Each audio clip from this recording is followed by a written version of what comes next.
PUBG Mobile'ga qo'shiladigan dahshat yangiliklari ikkinchi qism. Birinchisi, Jujutsu Kaisen animesi yana o'yinga qaytishi kutilmoqda. Va qaytish sanasi 13-mart kuni Sabita ko'rinishida qaytishi mumkin. Va taxminiy o'yinga qo'shiladigan personajlar nomi esa 4 ta. Bulardan Dojo Satoru, Yuji Itadori, Megumi Fushiguro, Nobara Kugisaki va eng g'alayisi Ryomen Sukuna ham o'yinga qo'shilishi mumkin va u boss eventda yoki unga maxsus Grazagan Arujas ko'rinishida qaytishi mumkin. Ikkinchi yangiligimiz, tayyor turinglar. Erangel kartamiz tubdan o'zgarib ketishi mumkin. Ya'ni bizni reselkalarimiz polisi yo'q bo'ladi va bu esa menga old PUBG qaytayotganidan yana bir darak bermoqda. Va eng dahshat yangiligimiz sizlarga aytmasdan oldin qo'shimcha bitta ma'lumot berib o'tib ketmoqchiman. Agarda realniy UC ishlab ko'rmoqchi bo'lsangiz, sizlarga doimgidek Buldrop saytini tavsiya beraman. U saytga kirasiz va hisobingizni o'zingiz istagan summaga to'ldirib, mening Kokoy promokodim orqali 20% qo'shimcha bonuslarga ega bo'lgan holatda ko'zingizga любой bir isib ko'ringan kesarni aylantiramiz va omadingizga qoladigan bo'lsa, katta miqdorda UC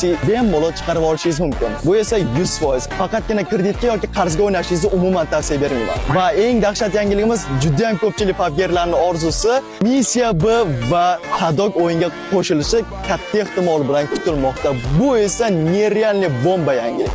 Shunday ekan, doimgidek bitta like bosib, erinmasdan meni kanalimga obuna bo'lgan holatda bu videomizni esa yaqin do'stlarimizga yuborib qo'yish esingizdan chiqmasin.